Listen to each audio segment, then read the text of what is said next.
Welcome back to Following Note on a Stormlight podcast.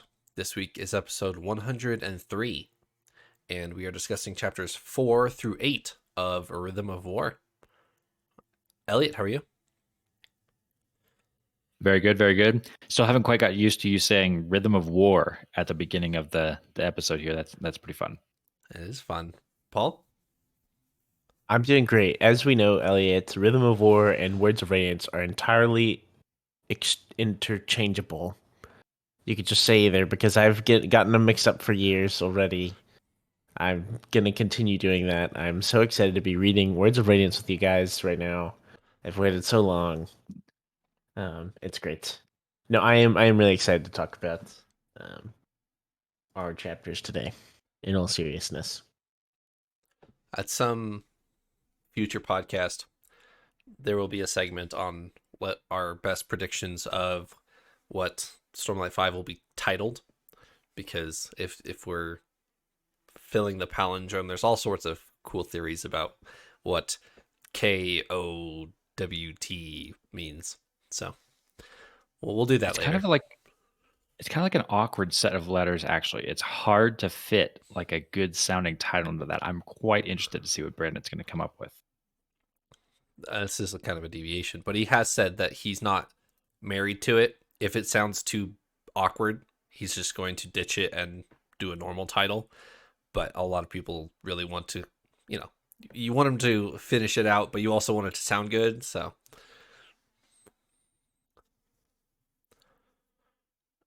all right, 2 words to summarize this episode, chapters 4 through 8. Elliot. I've got darkness drained. Ooh, darkness drained. Paul? I'm really glad you went with two. What is it?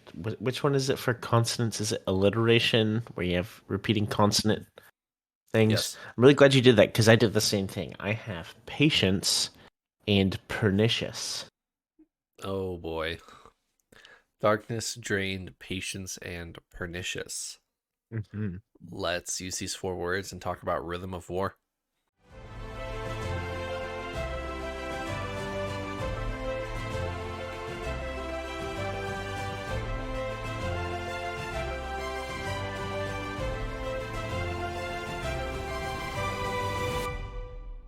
Paul, who's on our mug? Ooh, our mug this week is we have a new surgeon who actually has been with us a little longer. Started as a spearman and has moved up the ranks to surgeon. And we have Nick, and the cup this week has a lovely little patch in it that says Captain. So we have Captain Nick. I'm starting to run out of cups, so I hope you like being the captain now. Thank you for your support, Nick. And yeah, we really appreciate it. Thank you, Nick. As Thank you, Nick. a former spearman, now made surgeon, you're following the inverse path of Kaladin. So next, I don't know what's next for you, but thank you. All right. Elliot, you want to talk to me about your 2 words for these chapters? I picked darkness drained. I was kind of scraping the bottom of the barrel for these ones. I went for drained because we see Kaladin get drained of his Stormlight when he's fighting Leshwi with the spear that she's got that can do that, and then also he has to deal with a rather interesting Fabrial, which cripples him pretty hard. That was an interesting bit there, and then I put darkness in there. That's kind of a generic one. I should have been more creative, but we just get to see some interesting instances of darkness here. Shallan is having to kind of fight in the dark with a sack over her head for half of this, it feels like, and then the scene with Moash at the end. I'll save it for when we get there. Dark, really dark, like deceptively so. Really dark. Like on the surface, if you read it fast, it's like, oh yeah, evil Moash. But if you read it slow, Oh, it's skin crawly. We'll talk about it. We will talk about it. I do want to talk about Shallan first because I might go a while on that Moash segment, but we'll pause that. Paul, your 2 words. Yes, going back into the Moash segment. Oh no.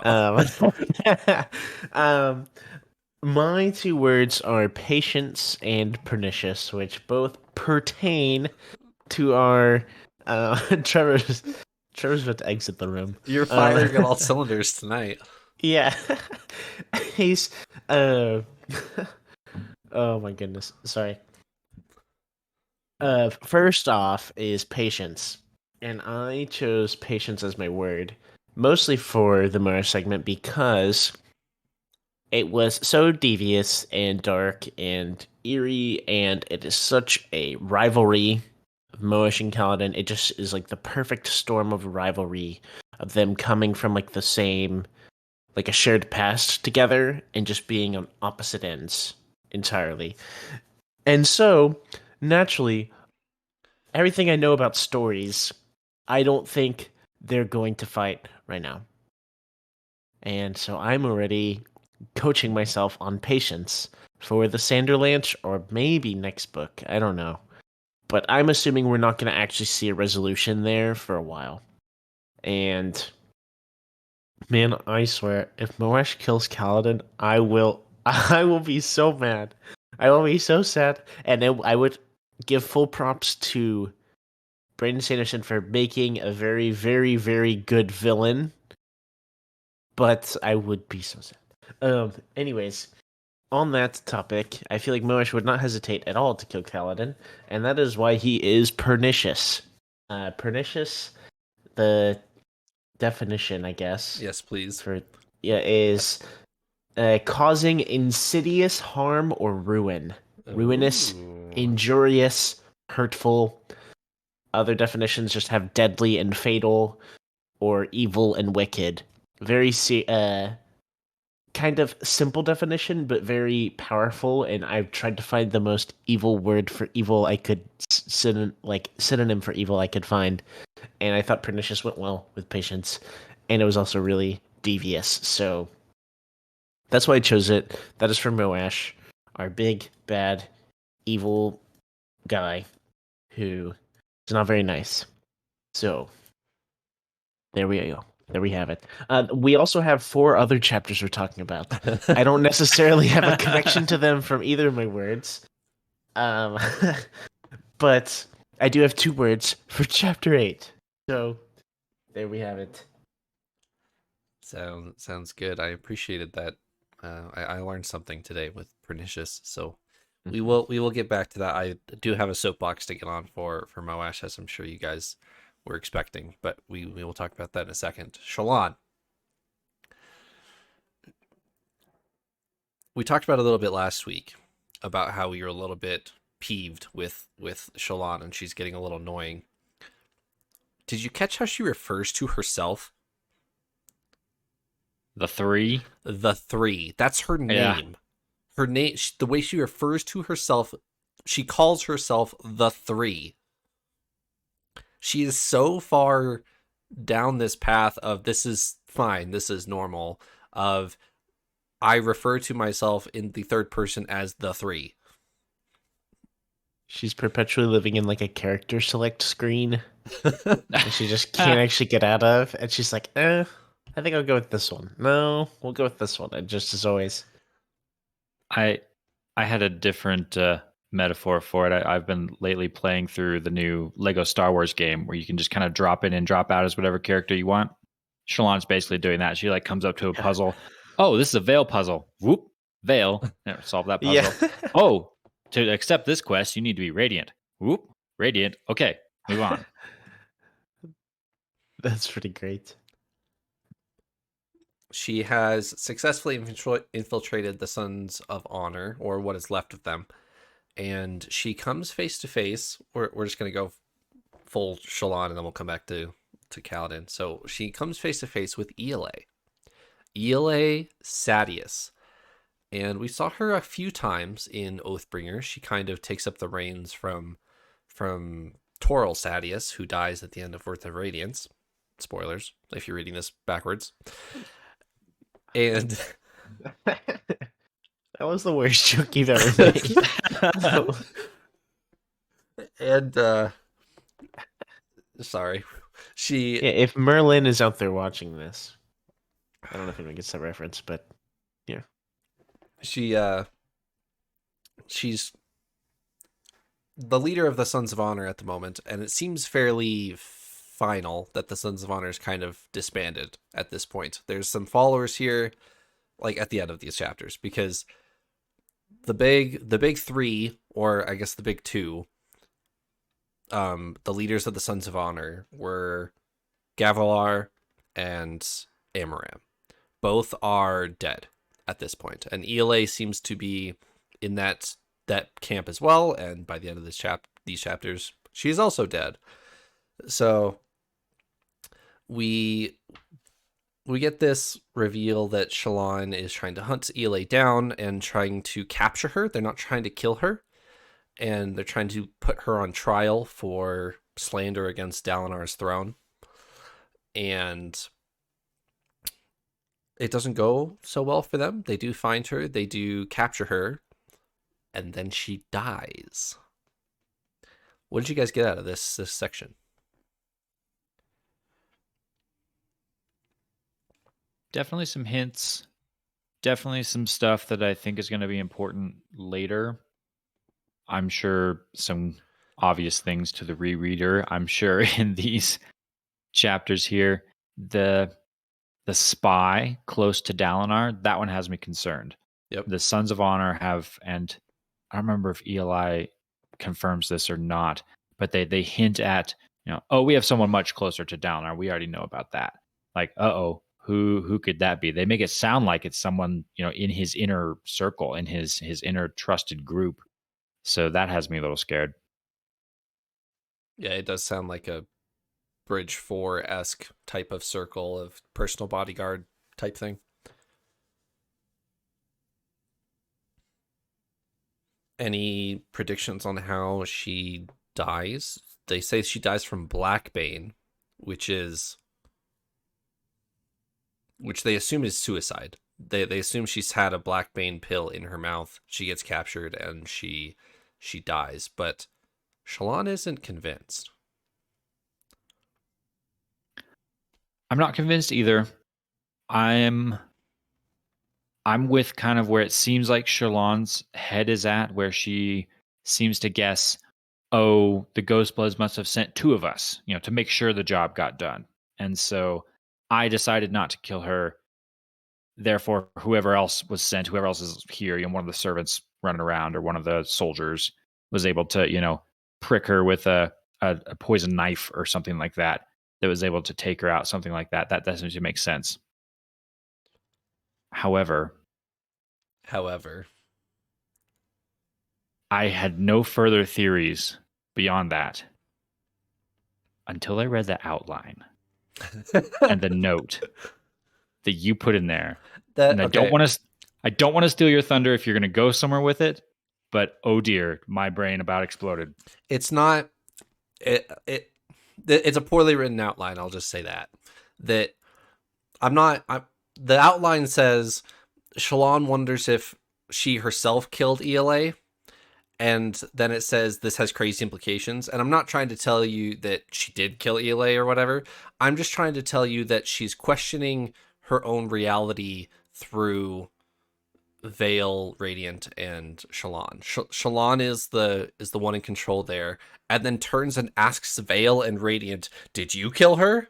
Like, that's not a normal thing to do. Like, she's supposed to know what's happening with her own body at all times, and if she's turning and asking, "Hey, did you kill Ela?" like the other, that's just shows you how far she is down this thing of Shallan actually doesn't know what all the actions, or she's not sure if she knows all the actions that Vale and Radiant are doing. Okay, so I want to step further with that. I'm following you. I did not think of that at the moment, but yes, Shallan almost is in this point where she can't maybe even fully trust herself. But the what if question is, what if there's more than three? Ooh.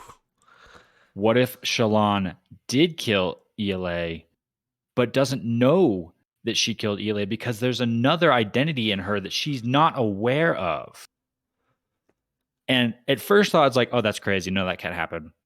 But then as soon as I think about it for a split second, I'm like, oh, wait a second. That could absolutely totally happen. That is like, that has Shallan written all over it.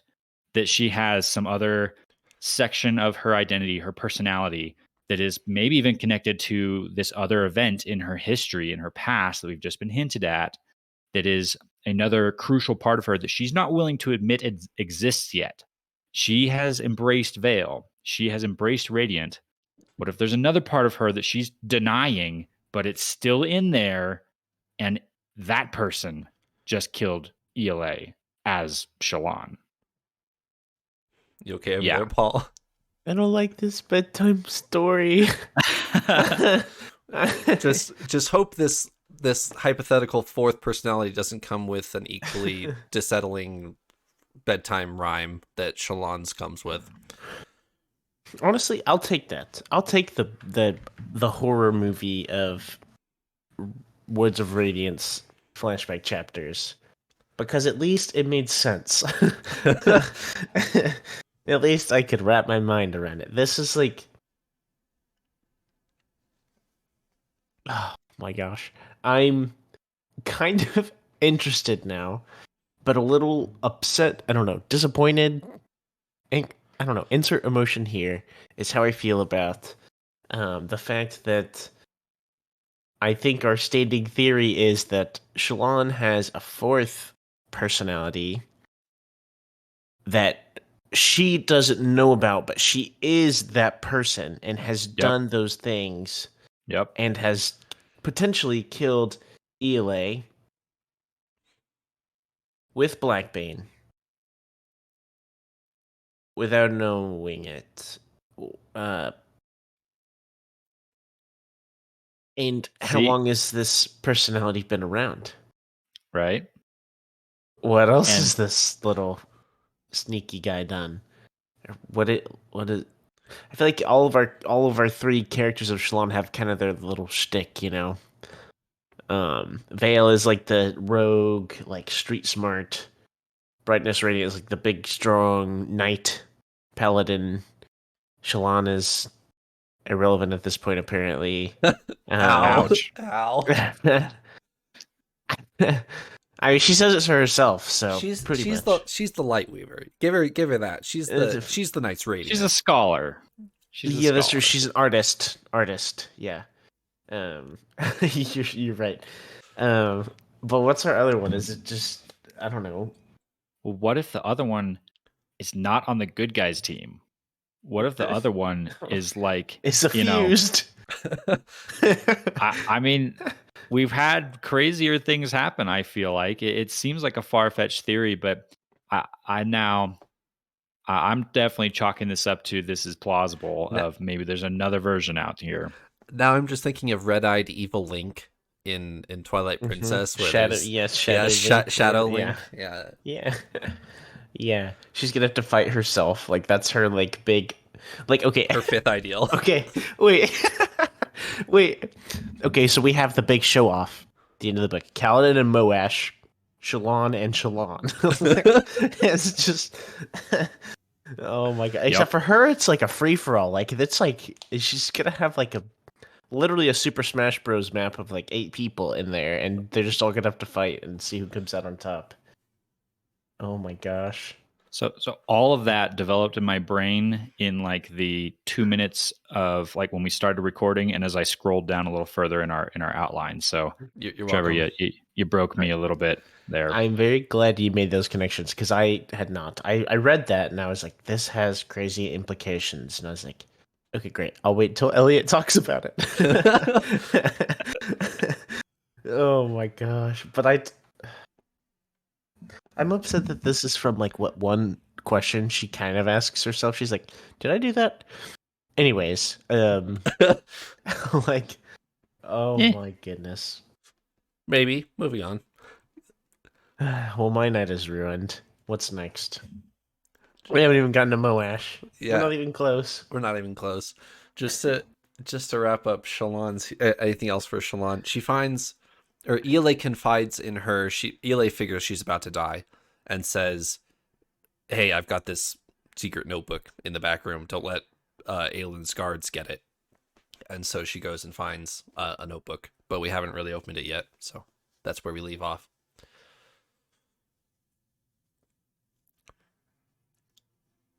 Yeah, I don't have anything else that I wrote down. All right. Back to the fourth bridge, Kaladin, Dalinar, and Hearthstone. Were you guys expecting a full-blown battle sequence in the first opening chapters of Rhythm of War?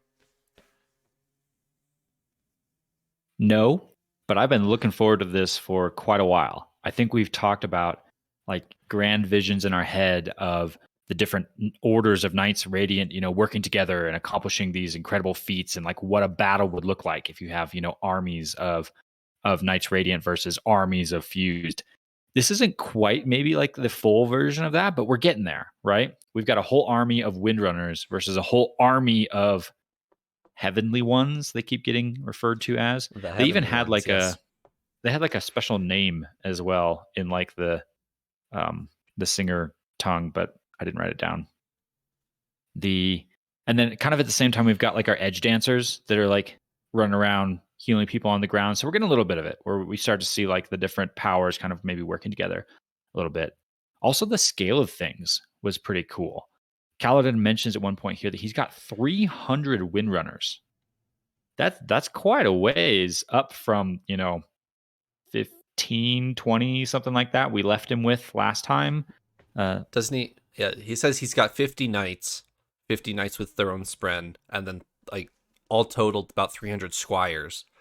But he has plenty of Knights Radiants who are willing to swear the third, but there are no honor spren available. So that, well, we'll revisit that later. But did you guys catch that? And did you notice that as a problem? That seems like a weird problem to have, that you're lacking spren. Very. Especially since when we visited Shadesmar, we kind of got the impression that there's like a whole city full of honor spren. Right. So why have only 50 decided to help?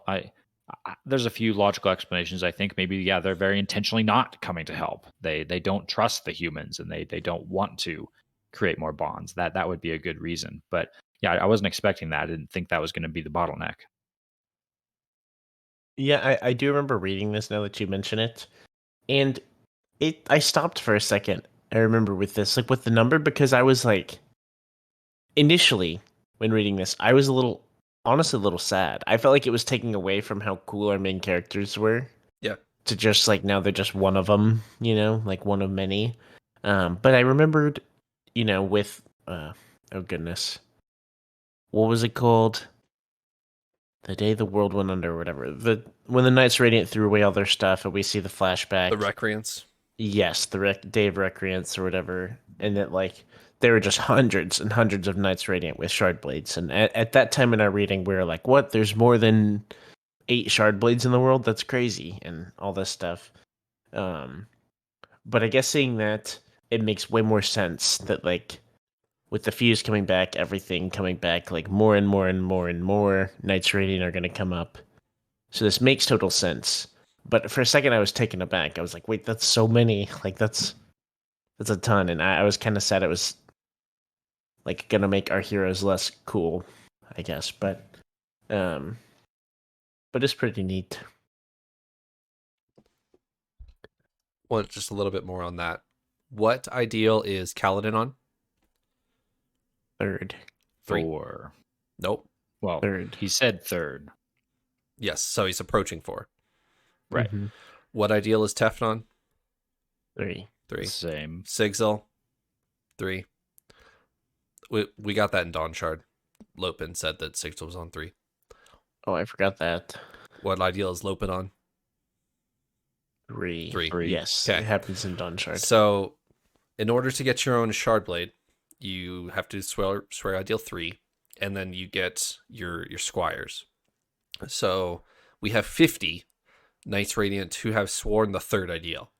Well, 50 Windrunners that have sworn the third ideal. No 4s yet. Are we holding back and waiting for Kaladin to say 4 before we're allowed to say 4? I think so. At least him or Teft or someone. Right. Are there? Do you guys think that there are Knights Radiant who have been unnamed that know 4 and are waiting for Kaladin to say 4 as of like a respect thing? Or do you think it'll come to Kaladin first? If there is some kind of system that it's like the leader of the Knights Radiant, whether elected or natural or whatever, is kind of taking the reins or leading, like that would make sense in my brain. That like when Kaladin naturally progresses to that point of his fourth ideal, then others will follow. Right. But as far as like other people being like ready or knowing or whatever, but like waiting, that doesn't make sense to me, I guess. Okay. Yeah, it seems like a possibility. We know one of the scenes I was kind of frustrated with in Oathbringer was when Kaladin tried to say the fourth ideal or needed to say it and refused to the point where it seemed to imply that he knows what it is, but he couldn't bring himself to say it. And so if we're a year past that, it does seem maybe surprising to me that no one else has gotten to that point. If Kaladin was able to get to there a year later and no one has gotten there yet. So are other people, Teft maybe, holding back because of Kaladin? Possibly. It might make sense.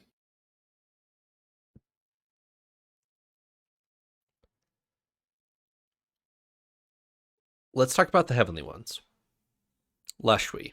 Were you guys expecting this spar honor duel thing that happens in the air to be a part of this? That Leshwi values the lives of Radiance and refuses to let her Heavenly Ones double up on duels, and everything is an honor duel and 1v1. We respect the art of the battle, even though we're in the middle of a skirmish here. It was a little surprising to me, actually. It does not seem out of character from what we've seen before. It does seem like these versions of Fuse are rather different than some of the others. So for them to show this kind of honor that the other Fused are not isn't too surprising.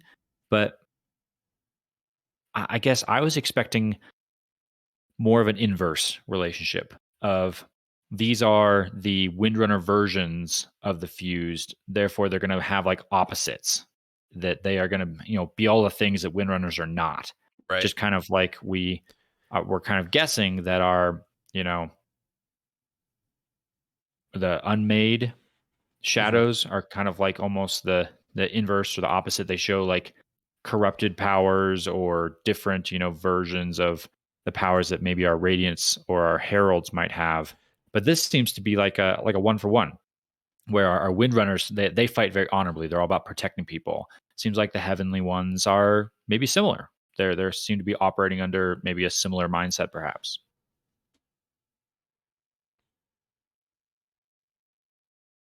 From a story standpoint, from like a visual, like if this was on a screen, I think this would be super cool.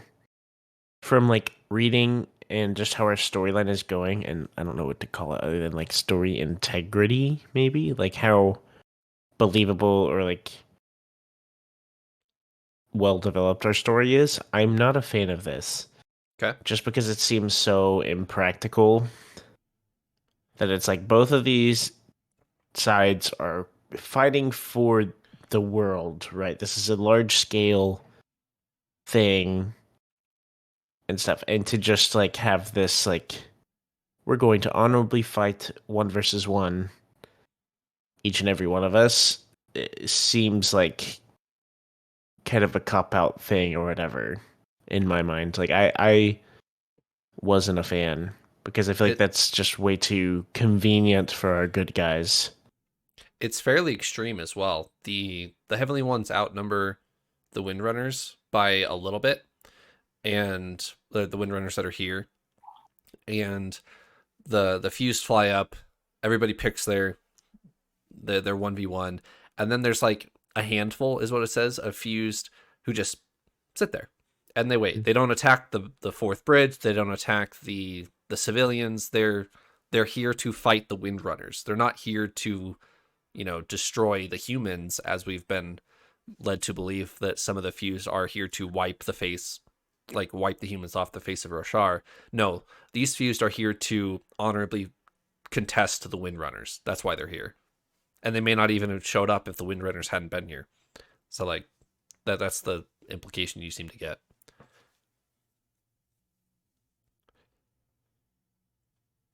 And Kaladin also notes that most of his Windrunners win, like are winning their duels, even though the fused here have lived for however long, that most of his new Windrunners are winning. So it really just begs the question, are the Heavenly Ones actually trying here? Like they're kind of just, they almost seem to be training the Windrunners and fighting them and losing and coming back with the next Everstorm and do it again. I think it's a valid question, because even Kaladin points out the Windrunners have some advantages with their shard blades and their lashings, their abilities, but the fused can't die. So they can just throw themselves into battle and sacrifice themselves. You can take risky moves like, I'm going to stab you even though you're going to stab me. I take you out, you're gone. I come back in a week. You'd think they could do those kinds of things to wipe out the Windrunners pretty fast, which it doesn't seem like they are doing that. Yeah. Couple nuggets here and there. Cord, who we've read about in Dawn Shard, she has a recorded kill on Leshwi with a bow. She shot her out of the air. That's what Kaladin says. Rock's family is tasked with defending Dalinar on the battlefield. They're not overt fighters, but they are tasked with defending Dalinar. Dalinar opens a perpendicularity to supercharge his Windrunners as they fly in, which I just think the visual in your head there is super cool. Like on top of the fourth bridge, just like, all sorts of cool visuals here. I actually was caught a bit off guard by that. I didn't think that was going to become like a casual thing that he can just do. I thought that was going to be like a one-off coming together or alignment of the world sort of thing that he did when he launched the perpendicularity at the Battle of Thalen Fields. No, apparently he can just summon it whenever he wants. Oh, we need to recharge? Okay, hold on a second. Let me bring the spiritual realm here so I can recharge all of our powers. Like, it talks about, I think it's a little more involved than that at least, he can't do it all the time, but talk about game changer. Like, that is powerful. Yeah. Incredibly powerful that they can just recharge their whole army with Stormlight, recharge all their spheres in just an instant with apparently unlimited power. Like, wow. It just, and Kaladin mentions it, that Dalinar's got a big target on his head, that if the Heavenly Ones were actually trying to win this fight, they might, thin the Windrunner numbers and then do a focus attack on Dalinar, but it doesn't seem that they'd be doing that. This is pretty cool. Well, my biggest thought whenever I heard about how many Windrunners and Squires we have now is that's a lot of gemstones. That's a lot of Stormlight. Right.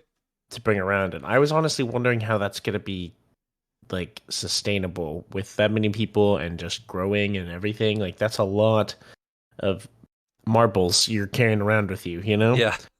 And but this, like, that kind of makes up for it. If you have a direct portal to the spiritual realm filling you with Stormlight and everything, and that works pretty well. So that was cool. And I thought the imagery was cool, and also like a practical way for Dalinar to be involved in the fights, because his powers aren't necessarily combative, I guess, right. like our Windrunners, Skybreakers, everyone else, I also had to take a step back and think about the big picture of this as well. We took a break in between major books here to go visit a few other worlds. I'm I'm remembering, I think, how much investiture there just is on Roshar. Like, Right. we're talking about how much our people are now just walking around with so much energy, for lack of a better word, that just everyone has all these pouches of. It's getting slung around everywhere. It's not like some of the other worlds we've been on where the investiture is maybe a little more rare, or it's still there, it's still noticeable. But like on Roshar, it's just like everywhere in huge quantities. It makes me a little bit scared, actually, for the future. Mutually assured destruction sort of thing. Like, if this keeps escalating, if we just get more and more and more power, like, are we going to end up just exploding the planet, sort of thing, if we start wielding too much of this?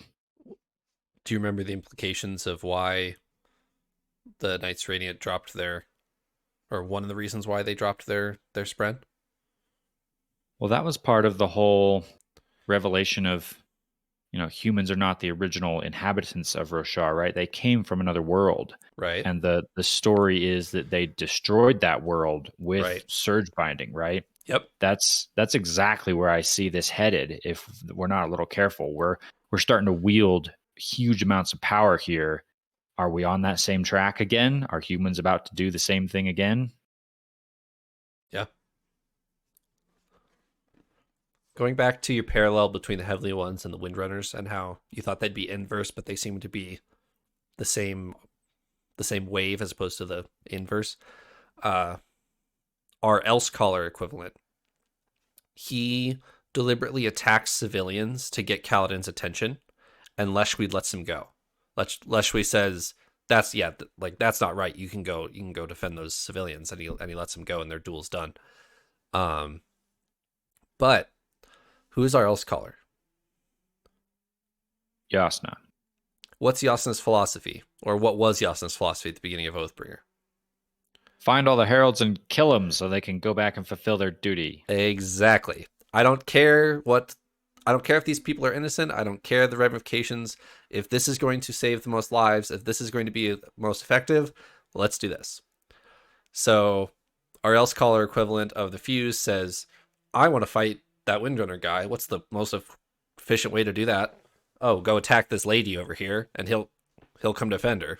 Like, that's our Elsecaller equivalent of a Fused, is just start hitting civilians. I noticed too that this fused guy, when he travels, he can't bring anything with him when he teleports. He's naked. Yes, he's clothed in his own hair, which Mm-hmm. was convenient. Thank you, Mister, for growing your hair out. That's noted as important. I was trying to remember back to the one and only time we've seen Yasna do her transportation thing. Am I imagining it that Wit was waiting there with clothes for her, or did she arrive fully clothed? I need to go back and read it. I think I might just be wanting that to be the case to draw a That parallel. sounds familiar, but I can't decidedly make it. My first guess would be no, because I think she has to go to the perpendicularity to come back through. She uses her Stormlight to get to Shadesmar and can't come back, which is why she always warns Shallan, don't go to Shadesmar without Stormlight. That's really dangerous. And so she gets attacked on the boat. She uses her Stormlight to get to Shadesmar, doesn't bring any with her, and then has to walk to the perpendicularity, which is where Hoyd knew she was going to come through. So I don't. Gotcha. And that's different. So I think she was fully clothed coming back through the perpendicularity. That makes sense, and I think I'm just wanting there to be a parallel there. So yeah, we'll have to look for more of those as we start to see our kind of our equivalents on each side of the teams here.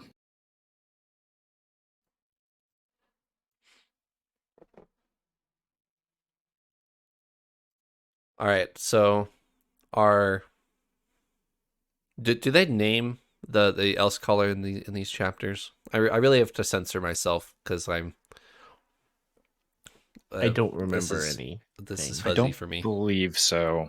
I don't Okay. think so. I know I actually got scared he was going to kill Kaladin for a while. He was really it was to the point where I got scared, and then because he was just repeatedly stabbing him in the spine, Yeah. like at the spinal cord, kind of like at his neck, and it was just like basically immobilizing him, and then Stormlight would refill him and kind of restore him, and then do it again until ideally he runs out of Stormlight, which I was thinking is kind of killing a Surge Binder, or at least a good one, is kind of exhaustive. As long as they have access to Stormlight, I'm realizing how strong our tools are that stop Surge Binding or Stormlight or whatever. Right. But because other than that, it sounds like you just have to exhaust them of all their Stormlight before you can actually kill them. It's convenient for Kaladin because he should be dead. But yeah, I gotta say, it was kind of crazy. it was crazy, and I was impressed with Kaladin. Actually, I was reminded how much of a survivor he is. He learns fast. Like he fought with this guy the first time and got pretty owned. Like he almost died with this guy. He let his guard down. But when he faces him again, he's ready, and he actually thinks pretty quickly on his feet, and he comes up with a pretty ingenious way to take him down, even when he's stripped of his powers by the fabrial that the guy turns on. So kudos to Kaladin for thinking fast and coming up with a solution. I was impressed. He does get a shock of, oh, I rely on my powers way too much. They just drained me and I almost died. But I still had the spearman reactions as opposed to the radiant reactions. So, which I think if that fuse guy had been a little bit more cautious, he wouldn't have died there. But he teleports behind him and lets Kaladin kill him, like right. But Kaladin's expecting it, and he underestimates Kaladin. He assumes that he'd be taken aback by his Stormlight draining, and that's what he relies on. But it's Kaladin, and he's a warrior before he's a Surge Binder, so. But that's not the end boss of this episode. We kill the... Oh, man. I don't know if I'm ready for this. We kill... We kill our Else Caller dude. And then Lift is there and says, oh, there was another guy here and he went that way. And Kaladin's like, okay. And so he goes that way.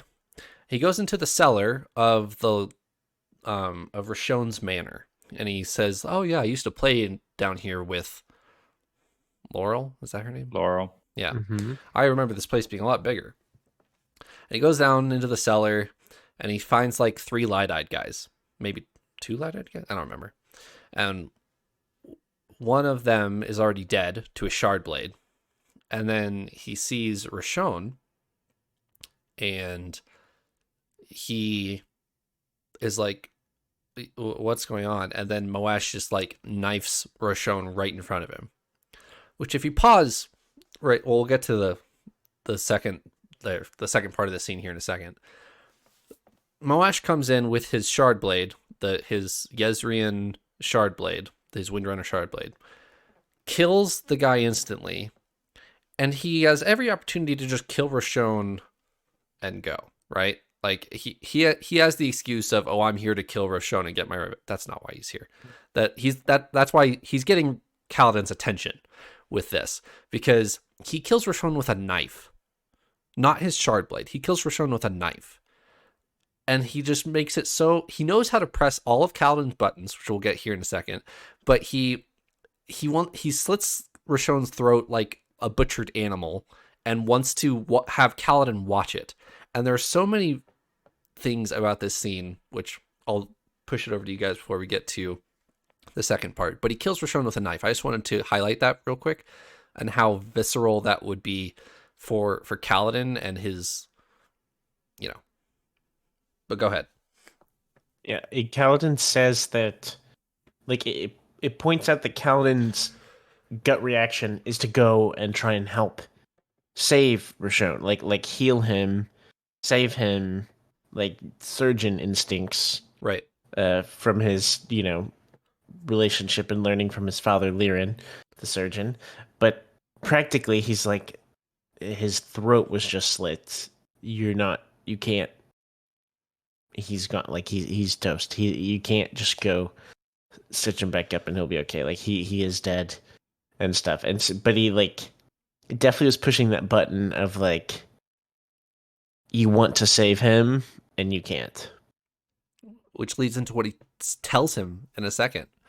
But and then at the end, or right before they have their conversation, he surrenders, which he knows that Kaladin will refuse to fight him if he surrenders, and he can't kill him because he's a Windrunner. Like, if this was Zeth would just be like, cool, and done. But he knows this is Kaladin, and he knows that he will refuse to fight him if Moash doesn't fight back. So he kills Rashon and says, "Oh, I surrender." I hate it. I hate it. I didn't actually remember or know that about the surrender thing. I knew he was being a conniving little guy, but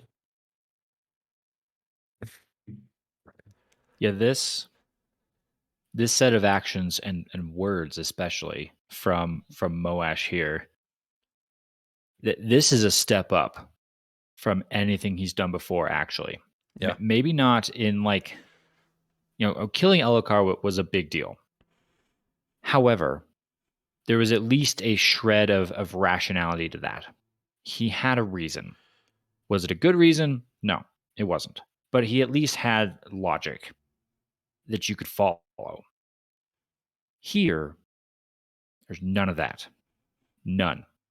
Well, like you said, Trevor, he's killing Rashon, who he has no reason to kill, in a extra brutal way, just to get under Kaladin's skin.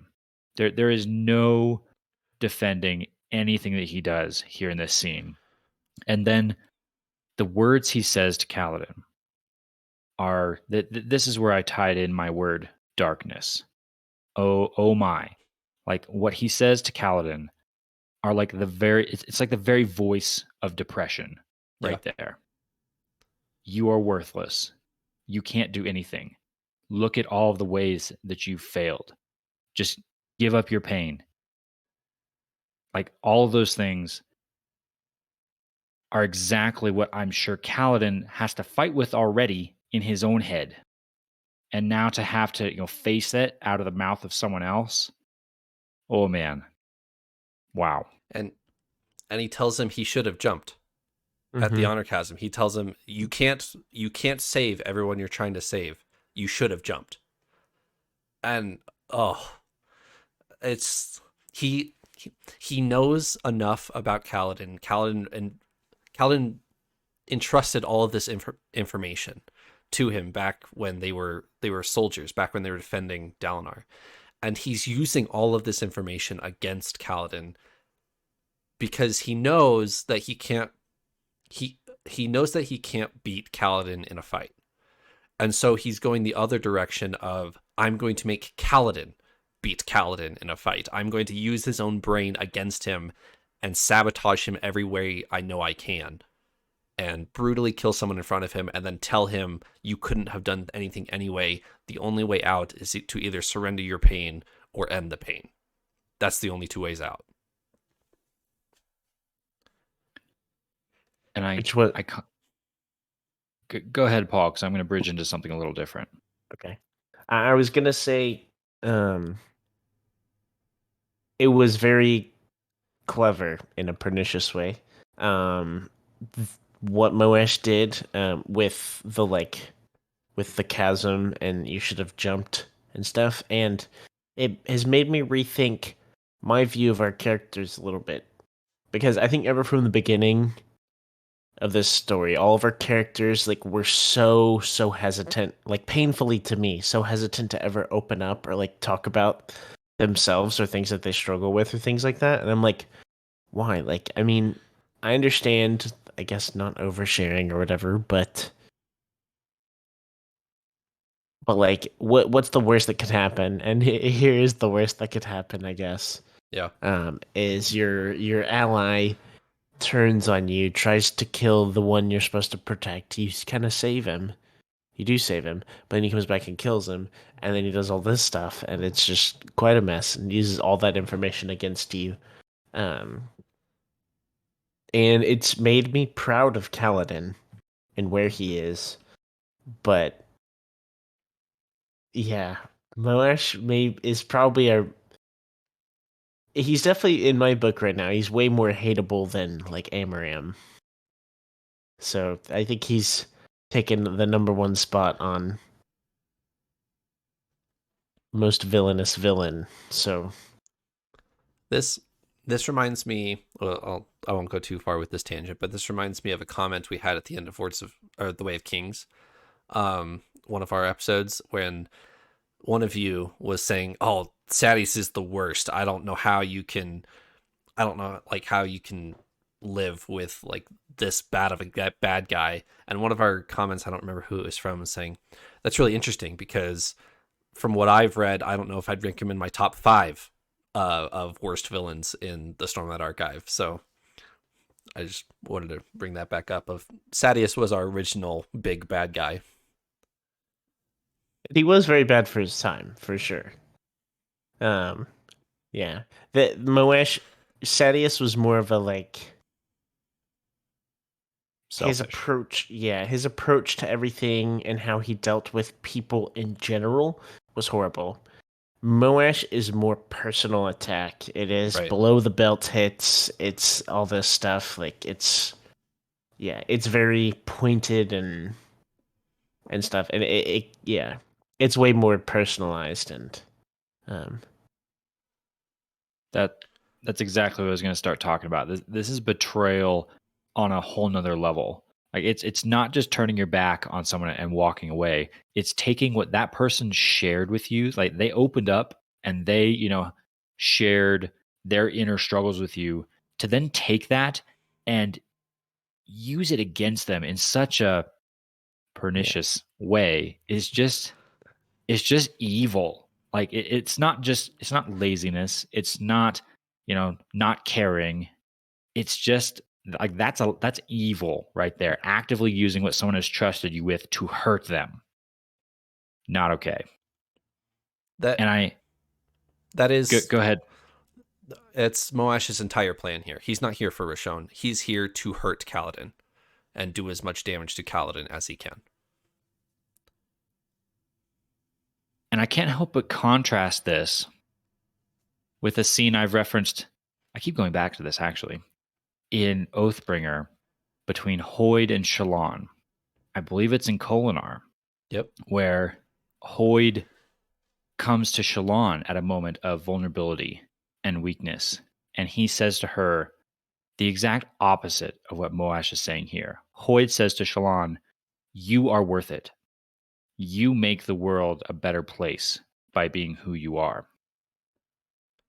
And Moash is here trying to do the opposite, the very opposite to Kaladin. You are worthless. The world would be better off if you had thrown yourself in the honor chasm. Like, wow. 2 complete ends of the spectrum in those 2 scenes.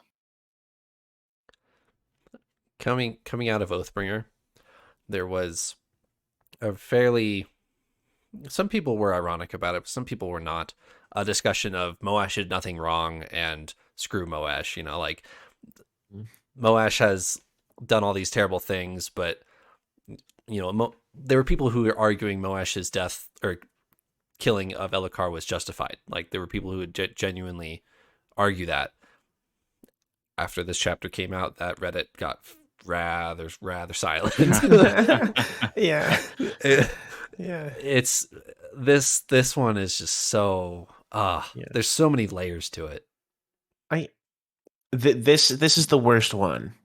But I think where I was never on the side of Moash as justified, even from the get-go of him wanting, even plotting to kill Elokar. Right. I can understand because there is a motive behind it. It is an intentional, like, him and his family have wronged me and my family so deeply. I am so hurt. I am like, I can't live with him. Like, whatever. Right. But how far he takes that with him, like how long he holds on to that is insane. And then what really hurt me a lot was actually him killing Yezrian. I think Yeah. maybe not more than Elokar, but like it hurt me a lot because that one was just like he is just following the will of Odium, like kind of mindlessly Right. and like without a second thought, just going. And also I was really excited to. I don't. I should. I feel like I shouldn't have as soft of a spot for all of our heralds as I do, but I think they're the coolest, and I just want to know everything about them, and I don't. And so I was really sad to see him die to Moash. You, Like, you what a lame way to go. you finally find Yezrian and you're like, yes, we Mhm. found one, and then he dies. Yes, literally. I find myself too also actually thinking back to when Adolin killed Sadeas. I was pretty hard on Adolin at that time. I still am. I am I don't also as well. I don't think Adolin should have done that. I still believe that. I think despite the evil things that Sadeas did, despite the selfish and cruel things that Sadeas did, I still think as a human being he was owed at least a little bit of honor. It still was not okay to knife him in a back alley, fight the man face to face. I think Moash has reached a level of like evil where you start to get into a category where it's like this person needs to be removed. This person has reached a level of destruction and evil where they need to not exist anymore. And I think if something like that were to happen where someone were to go and do what it took to take down Moash, I'd be a lot less hard on that person than I was for Adolin. That's the level that I think Moash has just entered into. Yeah. I think Sadeas's the way I'm thinking of it is like Sadeas's eyes were like closed to people. Like he had no regard for people. He didn't care about other people's lives. He just didn't care. To him, other people were just a tool or something to use. To Moash, it is like a disdain or hatred or like it's just another level of like he is using lives to torment others. He's not just using someone for a selfish purpose. He is intentionally trying to crush spirits and like torment someone. And Yep. I agree. It's like if he gets mugged in a back alley, no one's gonna be like, well, is that the time and place for it? Like, Right. so Someone needs to send Shallan 4 after him. actually, though, Shallan 4 is kind of maybe our best fighter right now. He's Maybe. literally the most undercover agent so far. Our best spy for sure. Yeah. So undercover, the undercover agent doesn't even know it exists. Literally, Right? like, so many levels of depth of being hidden. Like, just somehow give this secret fourth agent Nightblood and the world will end. It will be over. Because that fourth agent is drawing Nightblood as soon as they're asked, like, instantly. I just have a feeling. I know this stuff. Trust me. Trust But me. they pay me the big bucks here on this podcast to. Yep. Light song wielding Nightblood. That's a scary thought. Exactly. And then Renarin bursts in. Renarin jumps in and shows Moash a vision of what he could have been as a Radiant. Loved and supported and everything that he could have been if he hadn't betrayed Kaladin. And what does Moash do? Ooh, this stuck out to me. This is when he like he kind of like cries out to Odium and just tells him to take his pain. Yes. Right. We see the exact opposite of what Dalinar does, where Dalinar says, "You can't have my pain. I'm taking ownership for the things I've done, and I want to move past them." Yep. Moash says, "None of this. Get me out of here. I don't want to confront anything that I feel inside."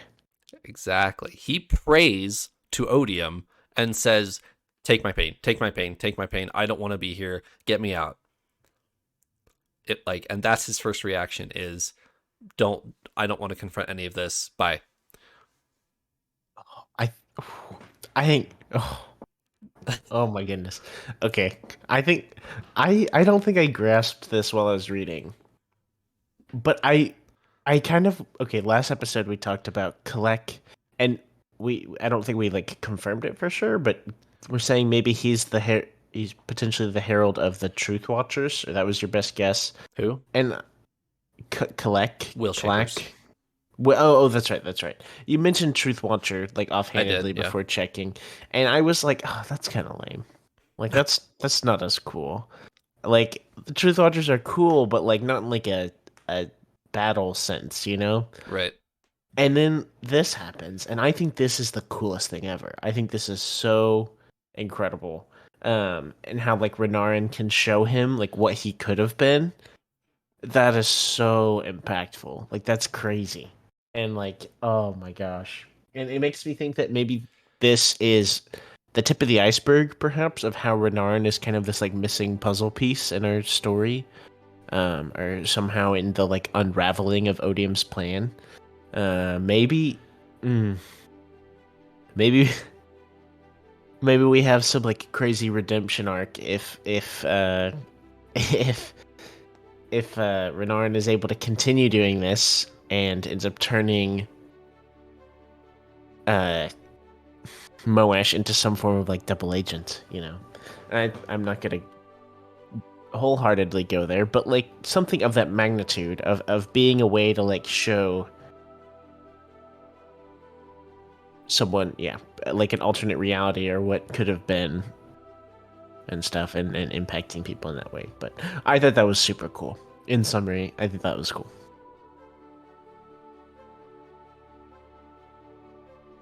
Even after reading it twice, which I always do for our chapters in these books, I still don't know that I fully understand what happened at the end of this chapter.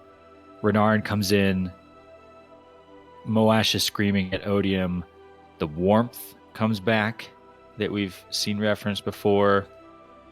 I'm not quite sure what's Odium, what's Renarin. It was all very confusing, but a very cool scene.